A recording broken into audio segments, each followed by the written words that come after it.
concludes public participation. We'll go to the action agenda. Number 13, action is necessary on appropriate matters discussed in executive session. Do I have any motions to entertain? I do. I move that we approve selected employment items per Exhibit A. All right, do I have a second?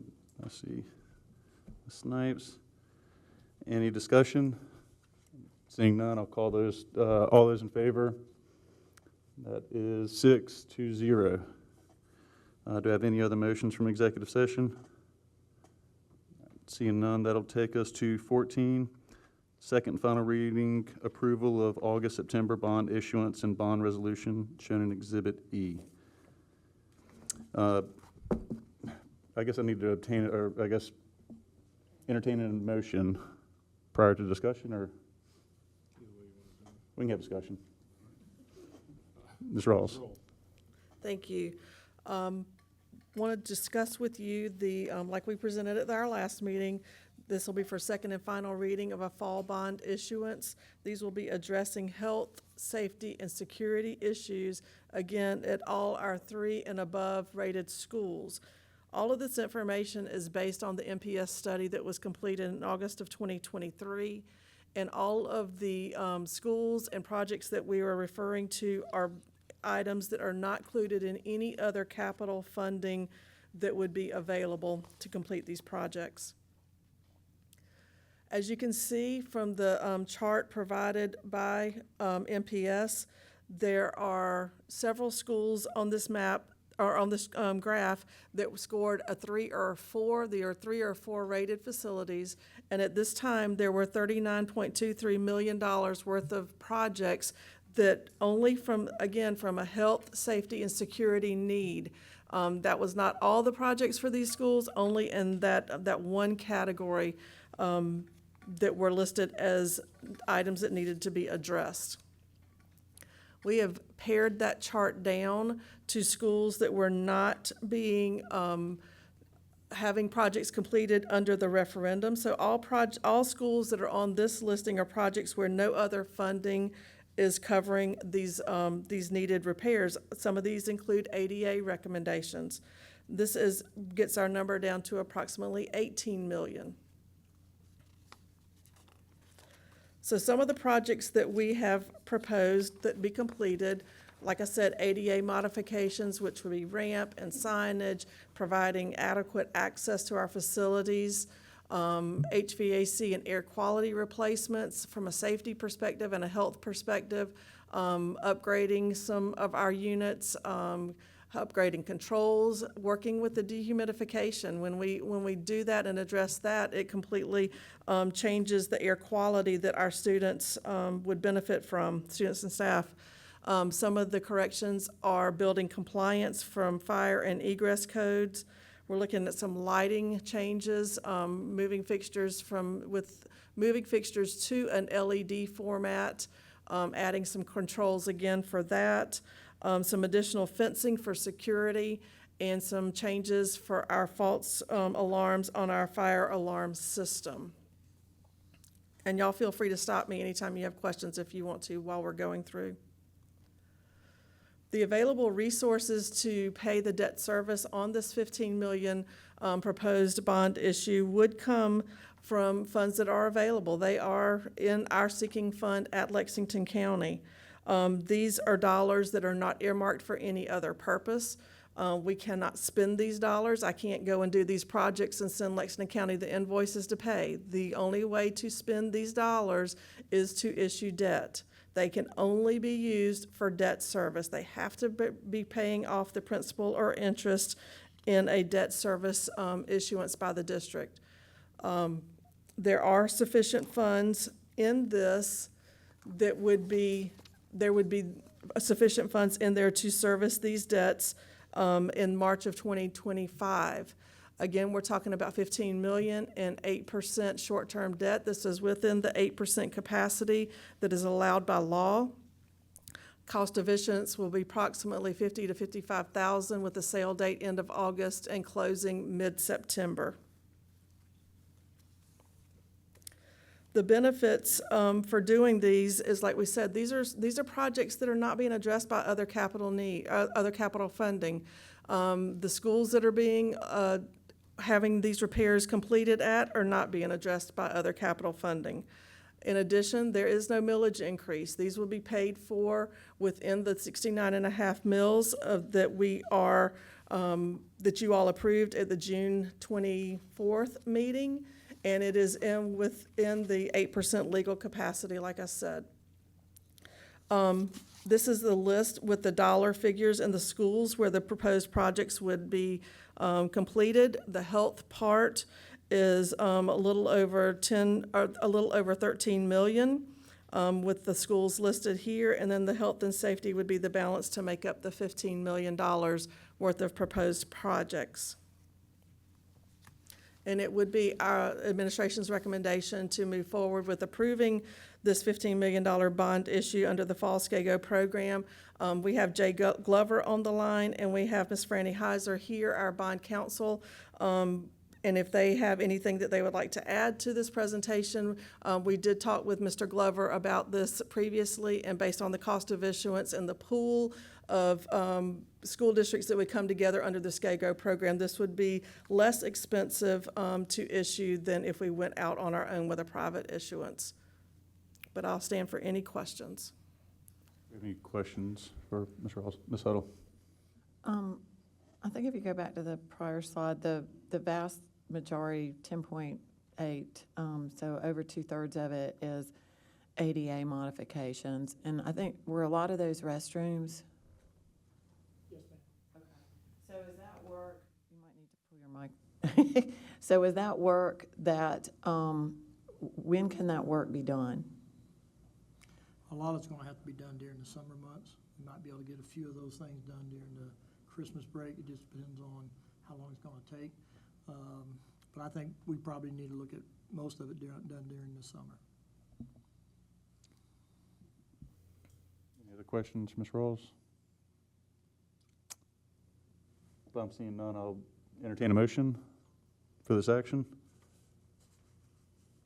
Ms. Snipes? Sure. I'd like to make a motion that we approve the bond issuance and bond resolution presented to us in Exhibit E.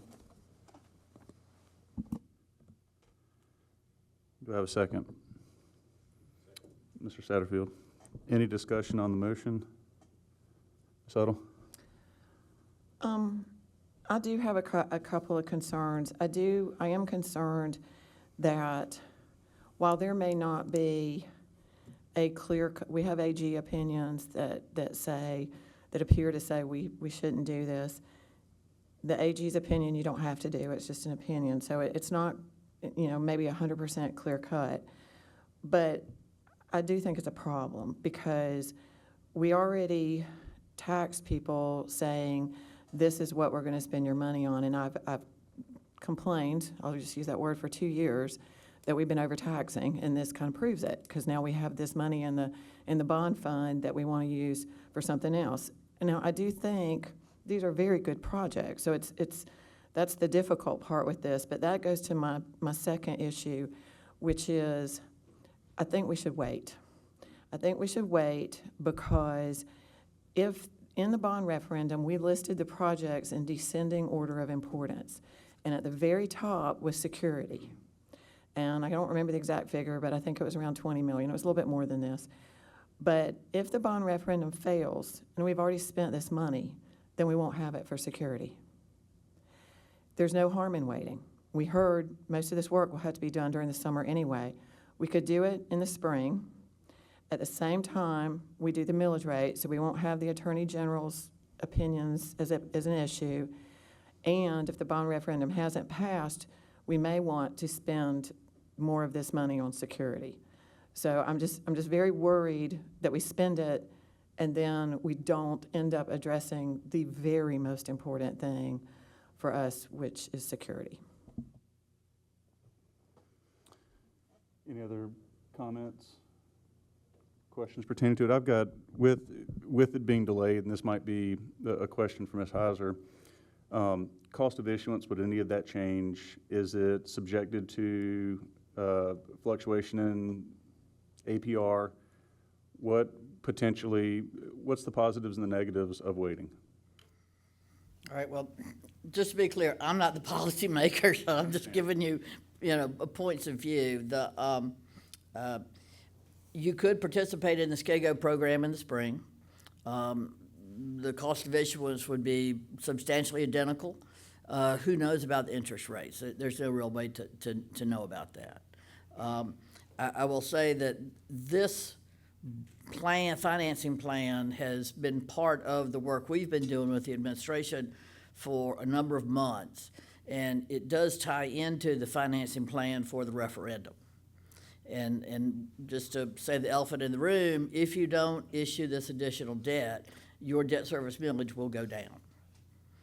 I think that the amount in the sinking fund is such that even though y'all have sent 69.5 mils to the county auditor, I don't know, can't speak for him, but I don't know that he would keep the millage at the same rate, 69.5.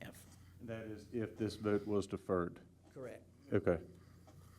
But at the current ask at this, it would stay at 69.5. We believe so, that's correct. Okay. And Ms. Huddle, just to kind of further dive into your statement, what you're saying is that within the bond referendum, their safety and security was the first priority. And in the event your concern is if this referendum does not pass, the district would be leveraged where they wouldn't have the money for safety and security. That's exactly right. And I'd like to, before we take a vote, I'd like to amend the motion or to defer until this spring when we're making decisions on other, on the operating and debt service. I'll second that. If I could clarify one thing, if you issue this debt this fall, you will repay it in March. And so the same $15 million of capacity would be available to you in March if you needed that capacity for security or whatever capital programs at that time. I'm sorry, you repeat that one more time. I just want to make sure I heard it correctly. So- If we issued this, Correct. This debt, like the debt you issued in the spring, will all be paid off on March 1st of 2025. And so all of the 8% is a total of about 40 some odd million. You will recapture that 8% on March the 1st. So it's not like you've bonded out your capacity or your capacity is bonded out for a number of years. This bond issue under consideration and the one already issued will be totally paid off on March the 1st. So you will have recaptured that 8%. and then essentially within that budget, there's for, and let's just say the 26 to 27 year, there's another 15 million based on that board policy for this deferred maintenance that's factored in. I mean, we're basing that 15 million every year for this summer deferred maintenance. But this is an additional. Okay, I'm just making sure I was reading that correctly. I would like to put some in the minutes about the reason I'm moving to defer. Is that just a document to put in the minutes, or do you want to explain? Yeah, well, it's what I just said. It's a little bit more detailed, but it's my reasons I think we should defer, which I already explained earlier. Okay. But just so I'm clear, I mean, we obviously heard public participation, talking about lawsuits and doing this. We did get pretty sound guidance, from a couple different opinions on that. To make sure I'm clear, we've got a motion on the table that Ms. Snipes gave, Mr. Satterfield seconded. We've got an amendment to the motion now that Ms. Huddle's put out there and Ms. Barnhart seconded. Can you reread that amendment to the motion? I move to defer the second and final reading on approval of a bond issuance and bond resolution until the spring when we make budget and capital decisions. Okay. Dr. Ross, from the administration standpoint, what would that put you guys in a difficult spot, or how would the spring be different than the fall? And I ask Marty to help me out if I'm misreading something. But my understanding is taking the bond referendum out, let's just say there was no referendum. These are projects that are not identified for any monies to fix. I think what hurts is when someone says you're overtaxing when you have $182 million worth of need. There's $0 to take care of these needs. So these needs are coming into us.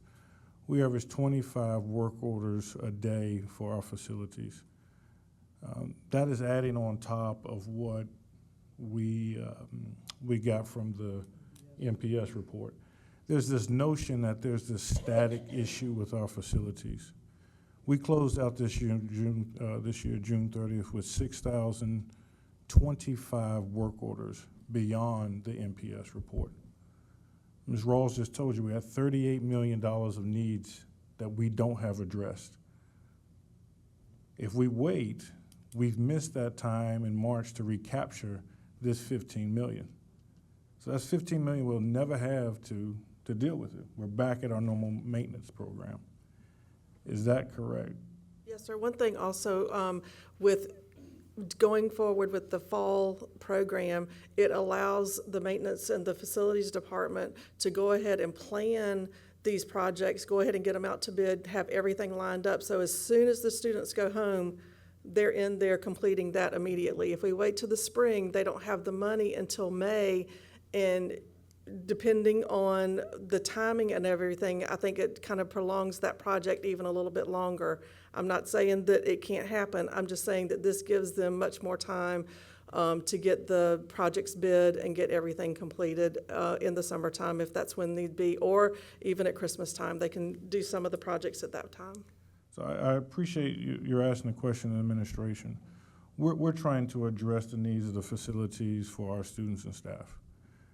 We had a third-party group tell us that there's $38 million of need that we have no plan for. Here's an opportunity to throw $15 million to take care of health, safety, and security. It's a struggle to take care of health, safety, and security. And so we are asking for this opportunity to take care of that. These are needs that are identified today.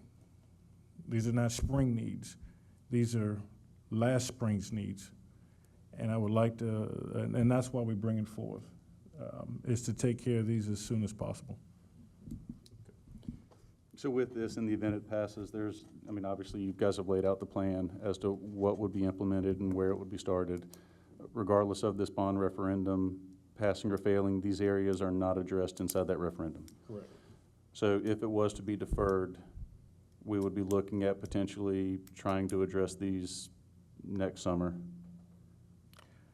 We would, if these were deferred, if you look at the map we showed at the beginning, our priorities are within the bond referendum. That's where our priorities are. And so we put a referendum out to the voters to take care of our priority schools. These areas are at the bottom, at the end of the list. So if we waited to the spring, there's no referendum, these are not at the top of the list to take care of. Our goal was to try to get those schools that do not have a plan. And we had this one-time opportunity to take care of health, safety, and security needs, address that, have it paid off by March, and still have the opportunity to address our facility needs. We're going to, this upcoming capital year, present to you some cost estimates of what we looked at of maintenance per square foot. And I think to get an idea of just the realities of what we're dealing with, talking about the elephant in the room, it's hot in this room. We're putting students and staff in this condition every single day. When we come back in the fall, you will hear the calls about this. We're just trying to take care of it now. If all of our facilities were rated great, we wouldn't ask for this money. But these are issues that we're dealing with. We have an 84% completion rate of the work orders that we receive, 25 a day. We are trying our best to get a handle on these, but if we can fix some of these things, we can get a higher completion rate of these. So we just want to have a fighting chance. There's $38 million that in August of 2023, we're adding to that every day. The number's not 38 million anymore, it's more than that. So this was an opportunity to try to knock down that, that issue that we had there. Ms. Odom? Can you go back to the slide that shows the bar graphs and the, it's the one that shows the available resources. Okay, so the question I have is, and this might be a Franny Heiser question, but in March of this year, what will be the amount of total additional debt we can take on in 8% money, assuming the bond referendum doesn't pass? 25, it really is going to depend on what the assessed value of the total assessed value of the district is. I want to say it's in, last time it was a little over 600 million, so 8% of that, so 48 million. However, you are limited by what your debt service millage rate is. Well, I'm just looking at this graph, and it's got, it seems to have these brown bars that show our debt capacity. So I'm trying to, we already have outstanding debt, we've already committed some 8% money. So I'm just trying to find out if the bond referendum doesn't pass, because we have a lot of things we need to do. So if that bond referendum does not pass, come this March, let's pretend we don't vote for this tonight. Come March, how much can we borrow? If we wanted to borrow all of it at one time, how much could we borrow? Jay, or Ms. Franny? Yeah, can you all hear me okay? This is Jay Glover from PFM. Yeah, Jay, that's a we've got you. numbers question, if you don't mind. I've got the information from the resolution, but you've probably got numbers as well. Yeah, just give me 1 second. I'm pulling that information up. So I guess to start, you will be able to issue the $15 million that you see there in the red bar, and that's your annual $15 million. So that will be capacity that you have regardless of the referendum. If you, essentially what you're asking, I think, is what that goldish bar is in 2026. And that is about $8.4 million worth of 8% debt that you can issue on a 1-year basis. If we were willing. So absent the referendum, you're really issuing between 8 and say $15 million until you get out to 2033. That's when, you would generate additional capacity and those gold bars become obviously longer. Jay, is it that the 8% capacity is limited, or that there is a millage constraint? That is the limit on the millage. Yeah, what's of the total? 69.5 mils. So next You have more March- 8% capacity than that, but you would have to increase your millage rate to repay that. And what would that number be in March for the 8% debt limit? Yeah, your after- 8% capacity when we get to March of 2025 is going to be about $40 million. So that's the $15 million and then another $25 million on top of that. But that would require a millage levy in excess of 69.5 mils to pay off. So come March, if we did not want to increase the millage rate, what's the maximum we could borrow? I would say about $9 million plus the 15 in the red. So about, just say, 24 to 25 million in total. And the red is our normal summer That's your maintenance. annual 15 million that you did in the Okay, spring. so really, we're going to assume we do that every single year, so we would only be able to borrow $9 million. That's correct. Okay, now, we basically have 15 million extra that we don't need in our sinking fund, right? That's correct. So if we don't borrow it now, could we borrow it then, and our 9 million becomes 24 million? Yeah, I mean, that sinking fund is going to continue to be there if you don't use it. So yes, you could use it the Okay. following year. But I would, again, I think what Franny highlighted was the auditor might take the millage levy down this year because you won't need as much for your current debt service. Well, it's already at 69.5, so if we borrowed the 24 million next March, then they won't do that, right? 'Cause we. No, I don't want to be argumentative, but right now, your debt service millage has not been set. It's not set till your county auditor levies it when he opens the tax books. Y'all have given him a number of 69.5. But that doesn't mean that millage has been levied. That's what y'all want the millage to be. But the auditor has an opportunity independent of the school district. And I don't want to speak for Chris Harmon. I think I've shared a sample of his his worksheet. But in reality, with the discussion about overtaxing and too much money and things like that, I don't know what your debt service millage would be in the fall. All right, if the auditor lowered it, come March, we could borrow the 9 million, the excess 15 million, we could borrow 24 million, and it would go back to 69.5, probably. Jay would have to get, I'm not doing the math, but Jay might be able to answer that.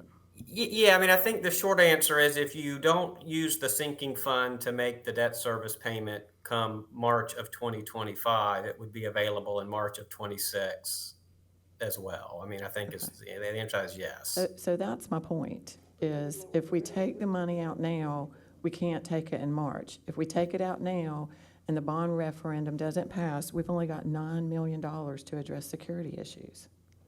And that, I'm sorry. And I'm not trying to be contrary, I do believe that what I understand from Chris Harmon is that whenever he gets ready to do the levy, he will calculate what debt service payments need to be made in March, like what we've talked about many times. That is how much money, including the 15 million that's sitting there that we're talking about issuing here, that 15 million would go into the calculation, and whatever else has to be paid in March would be the balance of what would be levied, and that millage rate would be calculated based on how many mills does it take to make the balance over and above the 15 million that is available at this time in the sinking fund. So it could take the millage rate down, and then you would have to make an action to raise it back up. okay, I understand that, but I guess my question is, if we take this $15 million now, and the bond referendum does not pass, am I correct in that at 69.5 mills, all we'll be able to take next March is $9 million? I have one question for Jay before. Jay, if you assume that the referendum does not pass, and so there's no need for millage related to referendum debt, does that change the amount of 8% available to the school district in the spring? No, if the referendum does not pass, the amount of 8% debt that you can issue annually is represented by the gold bars here. So again, for the next 5 years, that's about 8.4 million to 9.7 million.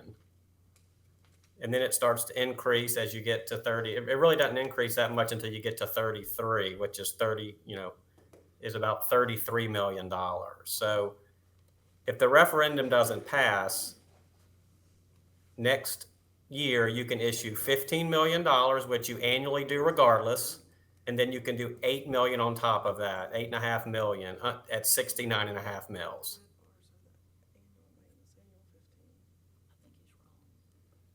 So Anything above that would require either use of sinking fund monies that might or might not be there, depending on how they're used and what the millage levy this year is, or, an additional millage levy. But Jay, if I heard you correctly, regardless of, well, with a failed referendum in 2025, those red bars indicate the 15 million deferred maintenance that we have budgeted throughout the year. And what you're saying is there's an additional 9 million, even if we took this 15 million? That's right. Okay. So if the referendum fails, you would have the ability to do essentially 24 million of 8% debt on top of what you currently have outstanding, and you would be at 69.5 mills. Again, that's an estimate because we don't know what the property values are going to be at that point, but that's an estimate. But that is including us hypothetically passing tonight the 15 million, correct? Yes, that would include you issuing the $15 million we're talking about tonight. So to Ms. Huddle's point, with the additional 9 million, that would be there if this was passed? Correct. Okay. And my issue is it's not enough. The security estimate in the bond referendum was, I believe, over $20 million. So if it doesn't pass, we're not gonna have enough. So why not just be on the safe side and wait? Yeah, I might also point out, and I don't know if this helps with the discussion, is you know, you have 3 years to spend these bond proceeds once they're taken down. So and Franny, you might be able to speak to this. If the referendum didn't pass, would there be the ability to modify those projects, you know, in the spring, potentially? I just want to bring that up as a potential option. Again, I'm not the lawyer here, but I'll defer to Franny. The state law would allow the school board to specifically direct the expenditure. We use the definition of capital improvements in this resolution, so y'all would have the ability to borrow the money now, decide in December how you're going to spend it. That's not a problem. Dr. Ross? I just wanted to speak to the weight situation. We have identified the most critical issues: health, safety, and security. And we have the ability, we've heard from 2 attorneys that say we can execute. We do not have to wait. It's hard for me to hear those commands and those issues from those schools and say, we're not going to handle health, safety, and security right now. We're waiting, when we can do something about it. As was just said, if the bond referendum does not pass, we have talked about there are a lot of issues that we have to take care of. Dutch Fork Elementary School being a big part of what's impacting them. And we're gonna have to pull back a lot of funds. We're gonna have to bring back to this board a lot of things that have been issued out to pull back, because you're right, it's not enough money. But to identify critical things like HVAC and air quality and fire alarms, and all of these issues for ADA, to say, wait, when we have 2 attorneys' opinions that say we can do this, I don't know how we justify that waiting when, if the referendum fails, we could come back and redivert these funds. So it is our recommendation. We have 38, and I'll go back to it, we have $38 million of need. Here's $15 million that we can get the most critical things to start addressing tomorrow. It's not going to fix all of our issues within this district. So for our job is to provide these children and these students the best learning environment. A third party has told us we haven't done this. We provided a pathway to start trying to take some of these things. And so that notion of we benefit from waiting, I don't know if our costs are any smaller. And so we go back to the notion of we can't fix things because we're priced out of it. I just wanted to speak to why, as an administration, we're bringing this forward to act on it so that we can address some of these things and hopefully get a lot of these air quality and health situations taken care of before school starts.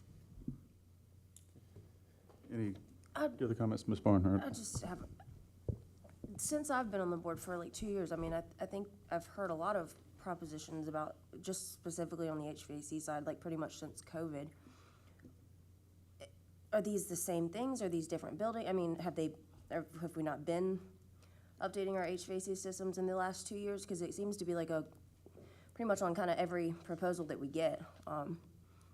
And are we out of compliance in the ADA on anything in our district right now? Like that's time sensitive that needs to be accomplished? A great question.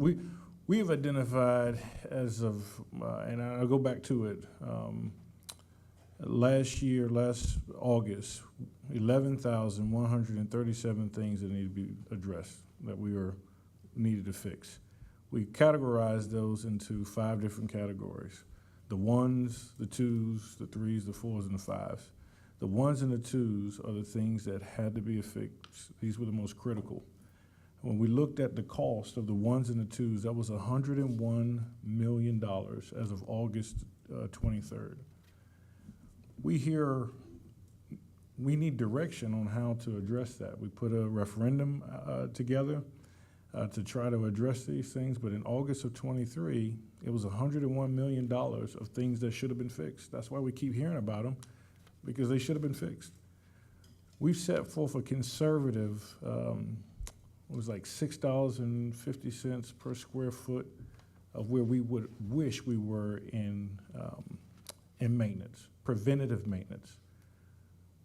Mr. Knotts, who handles our facilities, says, Dr. Ross, we're running a run-to-fail system. Meaning we fix problems when whoever has the biggest problem says we have the biggest problem. We'll never get to a situation where we're at preventative maintenance of that. At $6.40-something a square foot with 3.8 million square feet, that's $24 million a year just in preventative maintenance.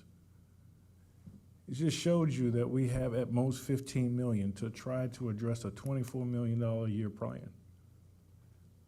Our maintenance staff are working extremely hard.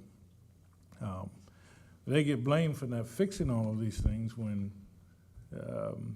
I don't know if we're putting it in a situation to be successful, to be honest with you. We're telling them to stretch 10 cents into $1, and it's not successful. So I would just say that we have this opportunity to address some of these things that are not in the plan. We don't have a static $101 million problem. We've just closed out a year on work orders, things that are still breaking today. We have 25 campuses. We average one issue every single day per building, 25. We clear them at 84%. We can't get ahead of this. We're asking only that our facilities that take care of the educational needs of the children of Lexington, Richland 5 be addressed. And so it is hard to hear you're overtaxing when we've been documented by third party that you have not provided adequate facilities. And so those ones and twos that have been provided to you as of October 23rd, I believe was the date of the facilities conditions report, those are the things that are critical needs to address. We haven't addressed it. We're trying to address some of it now, but we're going to continue to have these issues until they are.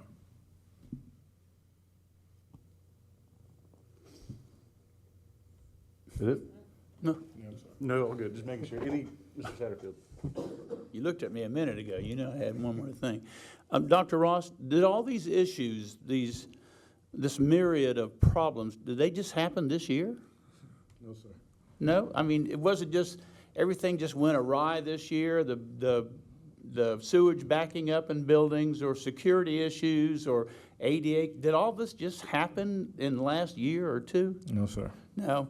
You know, again, I worked in this district for 33 years. I have visited schools. I've been out trying to, look at facilities and talk to principals and teachers and custodians that deal with a lot of these issues.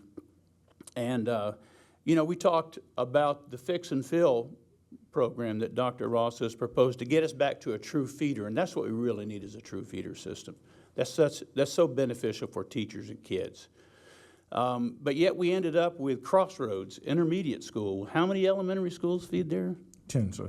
10 feed one school for 1 year. And the reason that happened, I can tell you why that happened, is because we were trying to save money. We were trying to figure out a way of stretching a nickel. That's what we do.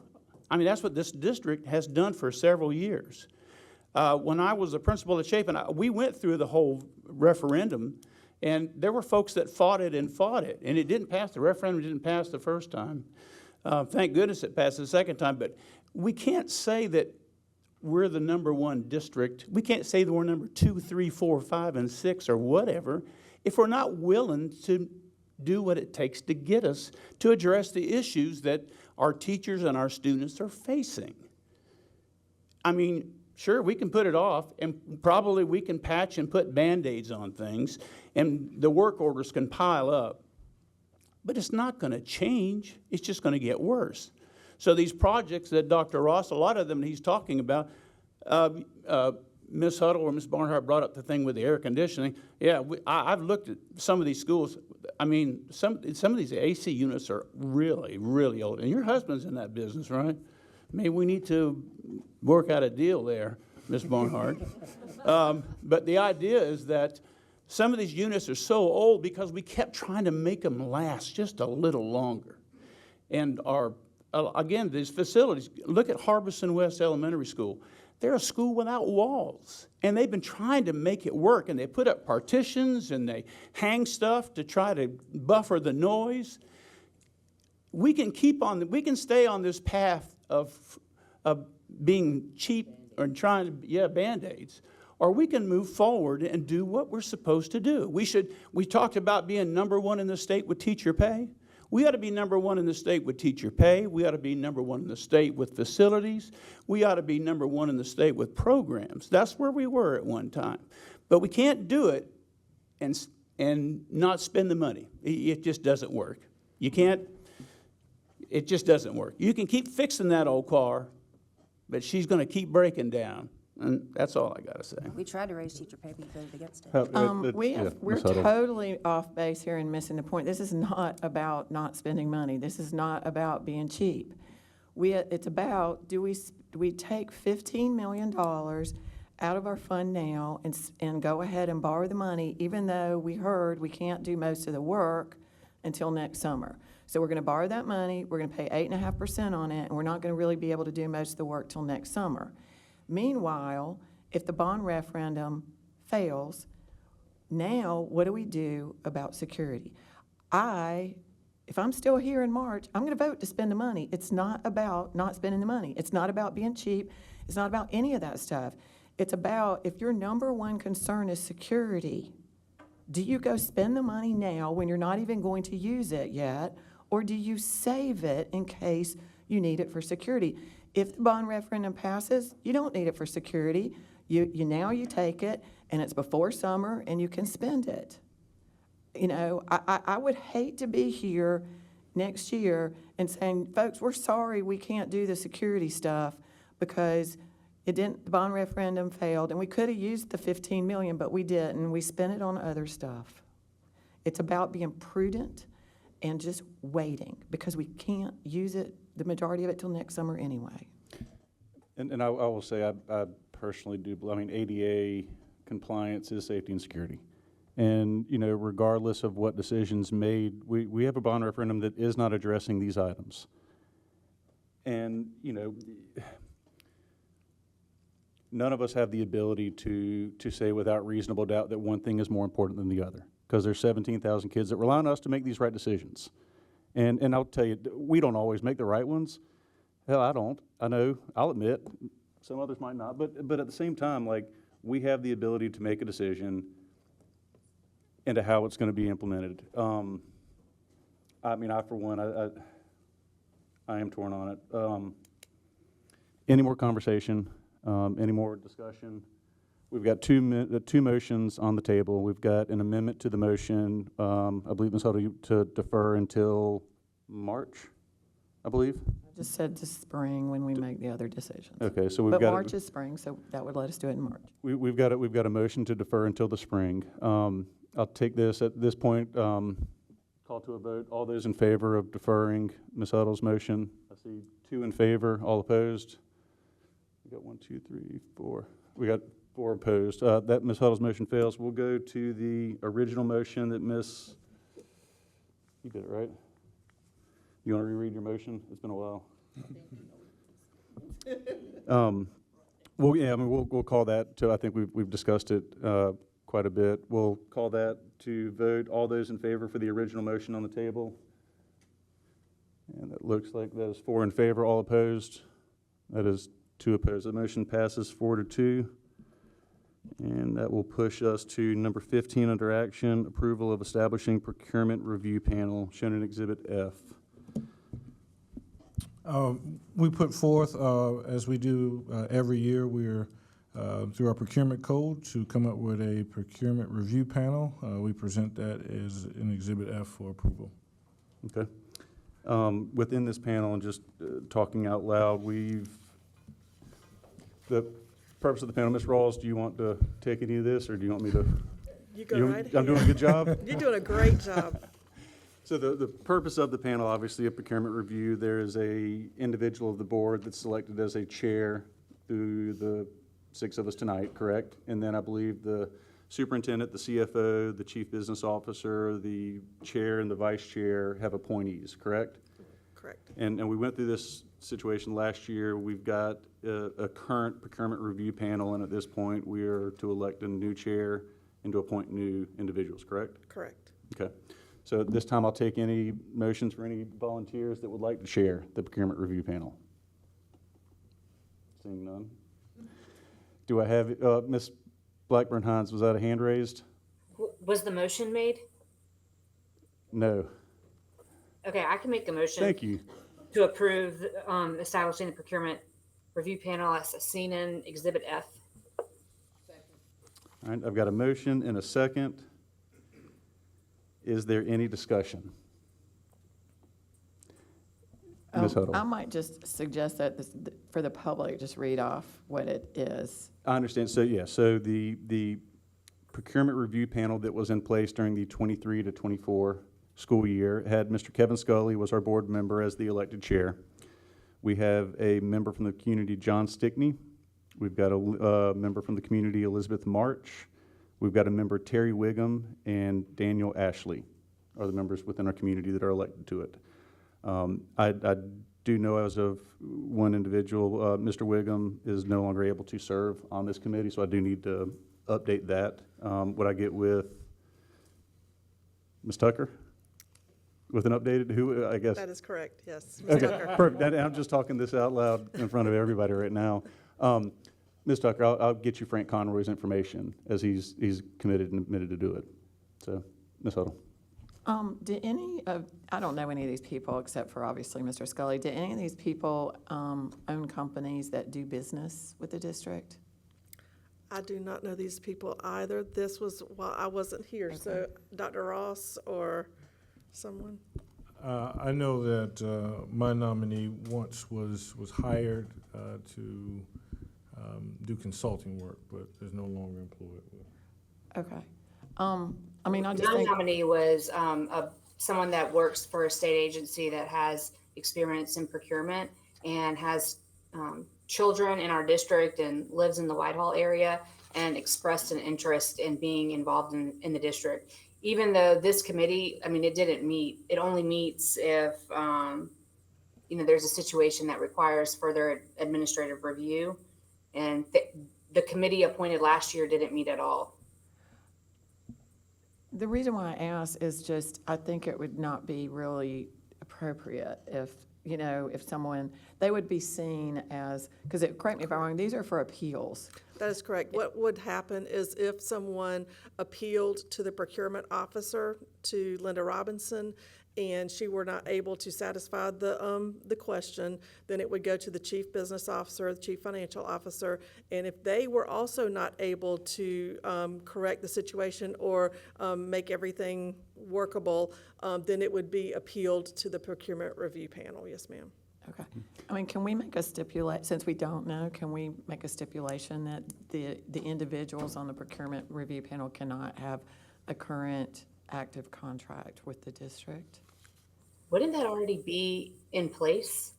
I guess I'm asking, yeah. I don't Marty know. and Dr. Ross. I mean, I don't think that it really matters because I don't know of anyone who does have, where that would be, From my knowledge, none of those appointed are Yeah. currently contracted with the district. not the case. I mean, we specifically, I would think that would, whoever would not recommend someone if that were the case. I think Right. that would be, Yeah, I think they just might not know, because, Correct. I guess that's my only concern is that we're voting tonight, but we don't know for sure that they don't. I can contest to my appointee that Okay. he doesn't. He works for the yeah, I know U.S. mine Marshals. doesn't either. And Dr. Ross's doesn't. Okay, all right. So we've got a motion that Ms. Blackburn-Hines has read. Did we get a second? I'm sorry. Ms. Snipes seconded it. We've had extensive discussion on it. Any other questions, comments, concerns before I call to vote? Seeing none, all those in favor? And that looks like it is 5 opposed, 0. Mr. Satterfield stepped out for 1 minute. He missed that vote. You said opposed. Huh? You said opposed. You mean in favor? In favor, excuse me. I apologize. Thank you. It's been a long day. All right, so that finishes 15.